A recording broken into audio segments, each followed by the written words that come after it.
నమస్తే, welcome to whistle.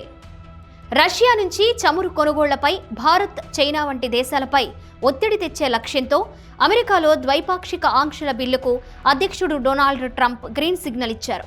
Russia నుంచి చమురు కొనుగోలు చేసే భారత్, చైనాలపై సుంకాలను 500% పెంచేందుకు సుముఖత వ్యక్తం చేశారు. ఈ మేరకు senior senator Lindsay Graham social మీడియాలో ప్రకటించారు. అధ్యక్షుడు ట్రంప్తో జరిగిన కీలక సమావేశం అనంతరం లిండ్సే గ్రాహం ఈ విషయాన్ని సోషల్ మీడియా వేదిక ఎక్స్లో వెల్లడించారు. గత కొన్ని నెలలుగా డెమోక్రాట్ సెనేటర్ రిచర్డ్ బ్లూమెంథాల్తో కలిసి తాను పనిచేస్తున్న రష్యా ఆంక్షల బిల్లుకు ట్రంప్ అనుమతి ఇచ్చారని ఆయన చెప్పారు.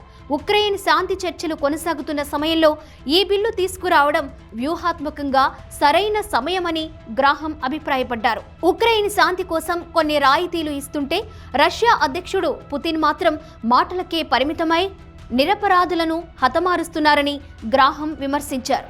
రష్యా నుంచి తక్కువ ధరకు చమురు కొనుగోలు చేసి పుతిన్ యుద్ధ యంత్రాంగానికి ఇంధనం అందిస్తున్న దేశాలపై చర్యలు తీసుకునే అధికారం ఈ బిల్లు ద్వారా ట్రంప్కు లభిస్తుందని ఆయన స్పష్టం చేశారు. ముఖ్యంగా చైనా, భారత్, బ్రెజిల్ వంటి దేశాలపై ఈ బిల్లు ప్రభావం చూపే అవకాశం ఉందని ఆయన పేర్కొన్నారు.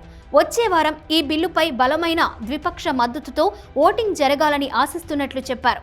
అమెరికా కాంగ్రెస్ అధికారిక వెబ్సైట్ ప్రకారం ఈ బిల్లుకు సాంక్షనింగ్ ఆఫ్ రష్యా యాక్ట్ 2025 అనే పేరు పెట్టారు. ఈ బిల్లు అమల్లోకి వస్తే రష్యాపై మాత్రమే కాకుండా రష్యాతో వ్యాపారం చేసే వ్యక్తులు, సంస్థలపై కూడా కఠిన చర్యలు తీసుకునే అవకాశం ఉంటుంది.